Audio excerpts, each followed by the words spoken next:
আসসালামু আলাইকুম সুপ্রিয় দর্শক, আপনাদের সকলকে শুভেচ্ছা জানিয়ে শুরু করছি আজকের এনটিভি ইউরোপ নিউজ। সাথে আছি আমি ফরিদা ইয়াসমিন। সংবাদের শুরুতেই জানিয়ে দেব আজকের প্রধান শিরোনামগুলো।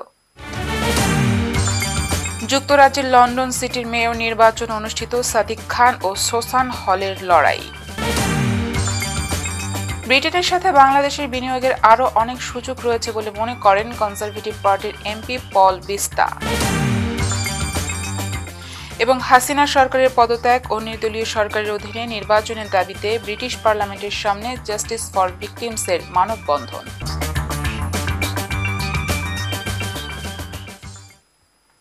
শুনছিলেন শিরোনাম, এবারে বিস্তারিত সংবাদ। দর্শক, শুরুতে ব্রিটেন প্রসঙ্গ। যুক্তরাজ্যের লন্ডন সিটির মেয়র নির্বাচন অনুষ্ঠিত হলো আজ সকাল 7টা থেকে আরম্ভ হয়ে একটানা রাত 10টা পর্যন্ত ভোট গ্রহণ চলে। এবারে নির্বাচনে মেয়র পদে 13 জন প্রতিদ্বন্দ্বিতা করছেন। মূল লড়াইটা বর্তমান মেয়র, বিরোধী দল লেবার পার্টির সাদিক খান ও ক্ষমতাসীন কনজারভেটিভ পার্টির সোসান হলের মধ্যে। একদিকে সাদিক খানের সামনে লন্ডনের ইতিহাসে প্রথম টানা তৃতীয়বারের মতো মেয়র হবার হাতছানি, অন্যদিকে সোসান নির্বাচিত হলে তিনি হবেন লন্ডন সিটির প্রথম নারী মেয়র। লন্ডন ভিত্তিক গবেষণা ও পরামর্শ প্রতিষ্ঠান সাভান্তার সর্বশেষ 48 ঘন্টার জরিপ অনুযায়ী এগিয়ে রয়েছেন বর্তমান মেয়র সাদিক খান। তিনি 42 পয়েন্ট এবং সোসান হল পেয়েছেন 32 পয়েন্ট। লন্ডনের মেয়র বার্ষিক 20 বিলিয়ন পাউন্ড বাজেটের তত্ত্বাবধান করেন। লন্ডন মেয়র মেট্রোপলিটন পুলিশের দায়িত্বে আছেন, ট্রান্সপোর্ট ফর লন্ডন কর্তৃপক্ষের তত্ত্বাবধান করেন। এছাড়া লন্ডনের হাউজিং এর নীতি ও কৌশল নির্ধারণে মেয়রের প্রভাব আছে। সাদিক খান তার স্ত্রীকে নিয়ে সকালে তার লোকাল পোলিং স্টেশন সাউথ লন্ডনের সেন্ট আলবানাস চার্চে ভোট দেন। এদিকে মেয়েকে নিয়ে নর্থ ওয়েস্ট লন্ডনের হ্যাচ অ্যান্ড পোলিং স্টেশনে ভোট দিয়েছেন সোসান হাল। দর্শক, এবার কমিউনিটি প্রসঙ্গ। ইংল্যান্ডের পিটারবরা থেকে নির্বাচিত কনজারভেটিভ পার্টির এমপি পল বিস্তা বলেছেন, যুক্তরাজ্য বাংলাদেশের মধ্যকার সম্পর্ক দীর্ঘদিনের। তিনি 3 বার বাংলাদেশ ভ্রমণ করেছেন। তার সেই ভ্রমণের অভিজ্ঞতা তুলে ধরে তিনি বলেন, ব্রিটেনের সাথে বাংলাদেশের বিনিয়োগের আরও অনেক সুযোগ রয়েছে। 30 এপ্রিল ব্রিটিশ পার্লামেন্টে Commonwealth enterprise and investment council আয়োজিত এক মতবিনিময় সভায় তিনি এসব কথা বলেন। এ সময় সিলেটের সংসদ সদস্য হাবিবুর রহমান হাবিব উপস্থিত ছিলেন। তিনি বলেছেন, যুক্তরাজ্যের সাথে বাংলাদেশের বাণিজ্যিক সুবিধা আরও সম্প্রসারণ করতে চান প্রধানমন্ত্রী শেখ হাসিনা। এমপি হাবিব এজন্য তিনি ব্রিটিশ বাংলাদেশিদের বিনিয়োগে আরও এগিয়ে আসার আহ্বান জানান। প্রধানমন্ত্রী শেখ হাসিনা বাংলাদেশে বিনিয়োগকারীদের ফাস্ট ট্র্যাক সুবিধা দেওয়ার কথা ঘোষণা করেছেন বলে জানিয়েছেন কমনওয়েলথ এন্টারপ্রাইজ অ্যান্ড ইনভেস্টমেন্ট কাউন্সিলের অ্যাডভাইজার জিল্লুর হোসেন এমবি। এই সময় সভায় ব্রিটিশ বাংলাদেশি ব্যবসায়ী ছাড়াও উপস্থিত ছিলেন কমনওয়েলথ ইনভেস্টমেন্ট অ্যান্ড কাউন্সিলের কর্মকর্তারা। Fantastic opportunity to hear about those opportunities that exist between Britain and Bangladesh, and hear very specifically about some of the excellent work that's going on in Sylhet. Look, Bangladesh is a place full of potential, and I want to see Britain, British Bangladeshis and British people overall benefiting from that great relationship between Britain and Bangladesh. আমরা কিছু delegate বাংলাদেশে যাইতেছে, যেটা আমাদের যে specially আমরা সিলেটে target করতেছি। আর সিলেটে এখন যে আমাদের যে পটেনশিয়াল, আমি মনে করি যে আমাদের যে এনার্জেটিক হাবিব ভাই বা আমাদের যে মেয়র, নতুন মেয়র আনোয়ার ভাই, ওরা তো সবই ব্রিটেন থেকে। সো আই থিঙ্ক ওরা সবই জানে যে মেন্টালিটি যেটা, they understand the British and বাংলাদেশের mentality. So I am sure আমরা একসাথে কাজ করলে আমাদেরকে সিলেট বা বাংলাদেশের যে ইনভেস্টমেন্টগুলো আমরা এগিয়ে নিয়ে যেতে পারবো। ভোট একটি গণতান্ত্রিক অধিকার, আর জনগণকে তার অধিকার ফিরিয়ে দিতে হবে। সোমবার ব্রিটিশ পার্লামেন্ট স্কয়ারের সামনে মানবাধিকার সংগঠন জাস্টিস ফর ভিকটিমস কর্তৃক আয়োজিত মানববন্ধনে বক্তারা এসব কথা বলেন। এই সময় তারা সরকারের পদত্যাগ ও নির্দলীয় সরকারের অধীনে একটি সুষ্ঠু নির্বাচনের দাবি জানান। সিনিয়র রিপোর্টার মোহাম্মদ মাসুদুজ্জামানের রিপোর্টে বিস্তারিত। গণতন্ত্র পুনরুদ্ধার, বাক স্বাধীনতা ও ভোটের অধিকার আদায়ের দাবিতে মানবাধিকার সংগঠন জাস্টিস ফর ভিকটিমস ইউকে কর্তৃক আয়োজিত এক মানববন্ধন 29 এপ্রিল সোমবার ব্রিটিশ পার্লামেন্টের সামনে অনুষ্ঠিত হয়। সংগঠনের সভাপতি মোহাম্মদ জহিরুল ইসলামের সভাপতিত্বে এবং অ্যাসিস্ট্যান্ট সেক্রেটারি তানভীর আহমেদ ও অ্যাসিস্ট্যান্ট অর্গানাইজেশন সেক্রেটারি রবিউল ইসলামের যৌথ পরিচালনায় অনুষ্ঠানে প্রধান অতিথি হিসেবে উপস্থিত ছিলেন জমিয়তে উলামা বাংলাদেশ ইউকে শাখার সভাপতি মুফতি শাহ সদর উদ্দিন। প্রধান বক্তা হিসেবে উপস্থিত ছিলেন জাতীয় ঐক্যফ্রন্ট যুক্তরাজ্য শাখা সভাপতি ডক্টর শামসুদ্দিন আহমেদ। বিশেষ অতিথি হিসেবে উপস্থিত ছিলেন বাংলাদেশ লেবার পার্টির যুগ্ম মহাসচিব রাকেশ রহমান। বিশেষ বক্তা হিসেবে উপস্থিত ছিলেন দৈনিক আমার দেশ পত্রিকা ইউকের সম্পাদক অলিউল্লাহ নোমান, যুক্তরাজ্য বিএনপির সহ প্রচার সম্পাদক ডক্টর মইনুল ইসলাম, জাতীয়তাবাদী উলামা দল ইউকের সভাপতি মাওলানা শামীম আহমেদ। মানুষের গণতন্ত্র এবং মানবাধিকার প্রতিষ্ঠা, সাবেক 3 বারের প্রধানমন্ত্রী বেগম খালেদা জিয়ার মুক্তি এবং বাংলাদেশে অবৈধভাবে ইন্ডিয়ান আধিপত্য বিস্তার করে আসছে, এই ইন্ডিয়ান আধিপত্য বিস্তার থেকে আমরা মুক্তি চাই। At the crossroad of a critical juncture, our independence, our sovereignty is at stake. In Bangladesh, there is no government elected by the people, and there is no scope and opportunity for it because of an autocratic government serving the big brother hegemony and Zionist imperialism. এই গণতন্ত্র চাই এবং সুষ্ঠু নির্বাচন চাই এবং এই হাসিনার পতন চাই। আপনারা জানেন শেখ হাসিনা টানা 3 বার ক্ষমতায় এসেছে, বিরোধী দলকে জেলবন্দি করে, এবার তীব্র নিন্দা এবং প্রতিবাদ জানাই। সমাবেশে উদ্বোধনী বক্তব্য রাখেন সংগঠনের ভাইস প্রেসিডেন্ট ইশতিয়াক হোসেন। বক্তারা বর্তমান সরকারের তীব্র সমালোচনা করে বলেন, জনগণের ভ্যাট ও ট্যাক্সের টাকায় সরকার উন্নয়নের গল্প শোনায়, অবকাঠামো উন্নয়ন দেখিয়ে লোপাট করে হাজার হাজার কোটি টাকা, আর ঋণের বোঝার ভার এসে পড়ে জনগণের ওপর। সরকারের কোনো দুর্নীতির বিরুদ্ধে কথা বললে তার জীবনে নেমে আসে ভয়ানক বিপর্যয়। জনগণ মুক্তি চায়। এ সময় বক্তারা সরকারের পদত্যাগ ও সুষ্ঠু নির্বাচনের দাবি জানান। আমরা এই সরকারের দ্বারা নির্যাতিত হচ্ছি, নিপীড়িত হচ্ছি। আমরা এই সরকারকে বর্তমানে আর চাই না ক্ষমতা। গণতান্ত্রিক প্রক্রিয়ার মাধ্যমে সুষ্ঠু নির্বাচন চাই, স্বৈরাচার হাসিনা মুক্ত বাংলাদেশ চাই। আমরা পার্লামেন্ট স্কোয়ারে একত্রিত হয়েছি জনগণের ভোটের অধিকার এবং একটি সুষ্ঠু নির্বাচনের জন্য বাংলাদেশে। আমাদেরকে দয়া করে গণতন্ত্র ফিরিয়ে দেন। আমরা শুধু আমাদের দেশে গণতন্ত্র চাই, আমরা আমাদের স্বাধীনতা চাই।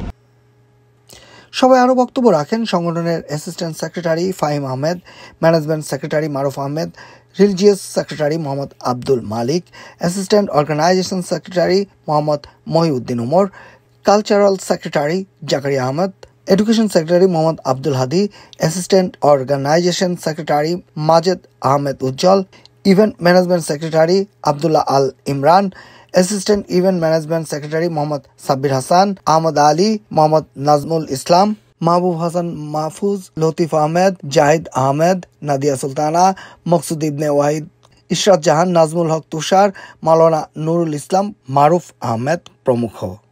মোহাম্মদ মাসুদ জামান, এনটিভি ইউরোপ, লন্ডন। যুক্তরাজ্য সফররত জগন্নাথপুর উপজেলা বিএনপি সভাপতি বিশিষ্ট শিক্ষাবিদ আবু হুরায়রা সাদ মাস্টারের সাথে বার্মিংহামে বসবাসরত জগন্নাথপুর উপজেলা বিএনপি ও অঙ্গ সংগঠনের নেতৃবৃন্দ একটি মতবিনিময় সভা অনুষ্ঠিত হয়েছে।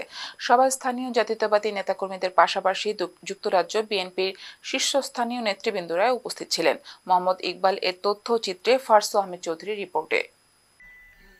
জগন্নাথপুর উপজেলা বিএনপির সভাপতি বিশিষ্ট শিক্ষাবিদ আবু হুরায়রা সাদ মাস্টারের সম্মানে বার্মিংহামে একটি মত বিনিময় সভা অনুষ্ঠিত হয়েছে।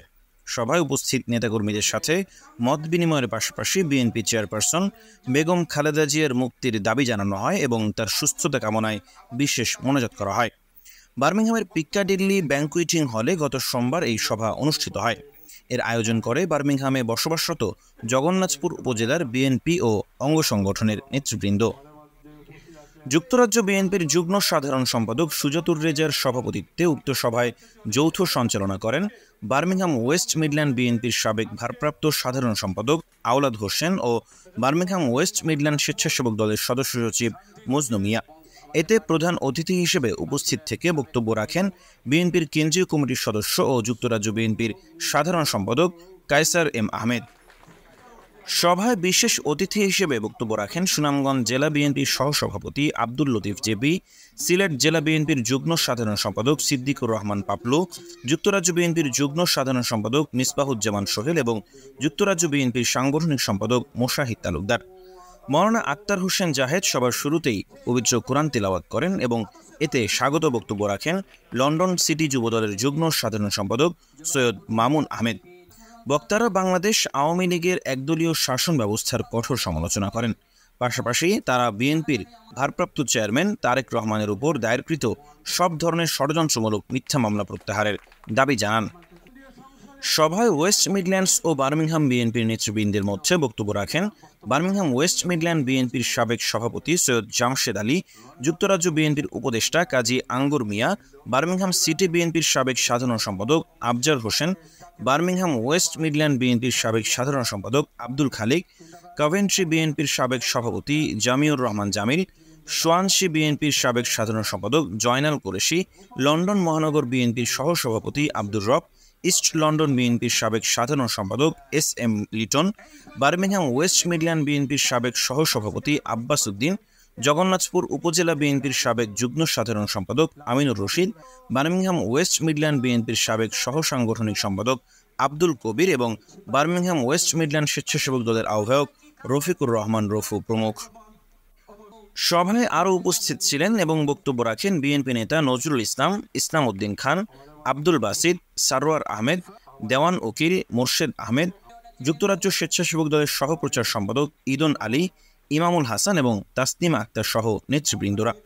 সভার শেষে শহীদ প্রেসিডেন্ট জিয়াউর রহমান ও তার পরিবার এবং সদ্য প্রয়াত সুনামগঞ্জ জেলা বিএনপির সহসভাপতি ওয়াকিফুর রহমান গিলমান সহ বিশ্বের সকল মুসলিম উম্মার জন্য বিশেষ মোনাজাত করা হয়। মোনাজাত পরিচালনা করেন Maulana Abul Kalam Azad. NTV Europe news. ইতালির রাজধানী রোমে আমরা বন্ধু মহলের সার্বিক তত্ত্বাবধানে ও মালিয়ানবাসীর আয়োজনে এক জাঁকজমকপূর্ণ মিলন মেলা অনুষ্ঠিত হয়েছে। রোমের বিভিন্ন অঞ্চলে বসবাসরত কয়েক শতাধিক নারী পুরুষ স্বতঃস্ফূর্তভাবে এই মিলন মেলায় অংশ নেন। আমাদের সহকর্মী মোহাম্মদ আফজাল হোসেন রোমান জানান, মালিয়ানার স্থানীয় একটি খেলার মাঠে অনুষ্ঠিত এই মিলন মেলায় প্রধান অতিথি ছিলেন রোমে দূতাবাসের charge the affairs Mohammad Jasim Uddin.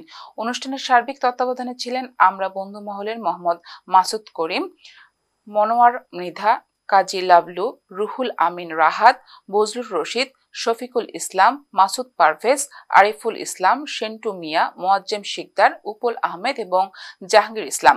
আয়োজকরা বলেন, এই মিলন মেলা প্রবাসীদের একসঙ্গে আনন্দ উদযাপনের সুযোগ করে দেয়। তারা আশা করেন এই মেলা তাদের মধ্যে পারস্পরিক বোঝাপড়া ও সহযোগিতা বৃদ্ধিতে সহায়ক হবে।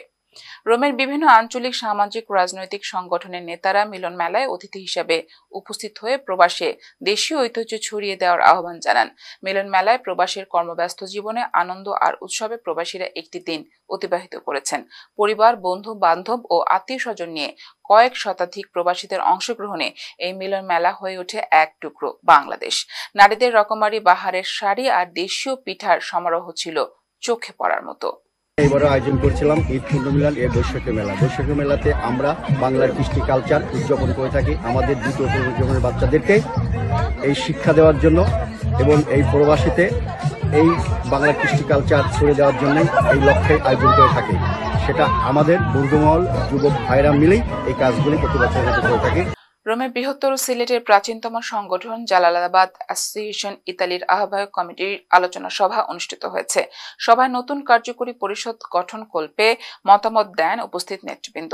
সহকর্মী মোহাম্মদ আফজাল হোসেন রোমান জানান, তরপিনাত তারা রসুই রেস্টুরেন্টের হল রুমে আয়োজিত এই সভায় আহ্বায়ক MD মজির উদ্দিনের সভাপতিত্বে ও সদস্য সচিব আলী হোসেনের সঞ্চালনায় আরও উপস্থিত ছিলেন যুগ্ম আহ্বায়ক মাসুদ আলী, আহমেদ ফারুক লিপু, শরফ উদ্দিন, সাবেক সভাপতি সাব্বির আহমেদ, সাবেক সহসভাপতি আরমান উদ্দিন স্বপন, নাপুলিশ শাখার আহ্বায়ক আব্দুল্লাহ আল মনসুর ওয়েস, নাপুলিশ শাখার সাবেক সাধারণ সম্পাদক সৈয়দ আব্দুল খালিক, সাবেক সহসভাপতি আব্দুল শুকুর আব্দুল্লাহ, সাবেক কমিশনার অলিউল ইসলাম ও বদরুল ইসলাম সহ আরো অনেকে। সভায় জালালাবাদ অ্যাসোসিয়েশন ইতালির কমিটি গঠনের লক্ষ্যে বিশদ আলোচনা করা হয়। এই সময় সংগঠনকে শক্তিশালী করতে সাহসী, ত্যাগী, পরীক্ষিত, নিবেদিত নেতাদের নিয়ে কমিটি গঠনের ব্যাপারে সবাই ঐকমত্য পোষণ করেন। আহ্বায়ক কমিটির নেতারা শীঘ্রই সদস্য সংগ্রহ ও বৃহত্তর সিলেটবাসীর মতামতের ভিত্তিতে একটি গ্রহণযোগ্য কমিটি উপহার দিতে সকলের সহযোগিতা কামনা করেন। দর্শক, সময় হলো একটি বিজ্ঞাপন বিরতির। ফিরে এসে থাকছে সিলেট অফিস থেকে পাঠানো তথ্য ছবি নিয়ে সংবাদ প্রতিদিনের সিলেট। এরপর দেখবেন প্রতিদিনের সিলেট।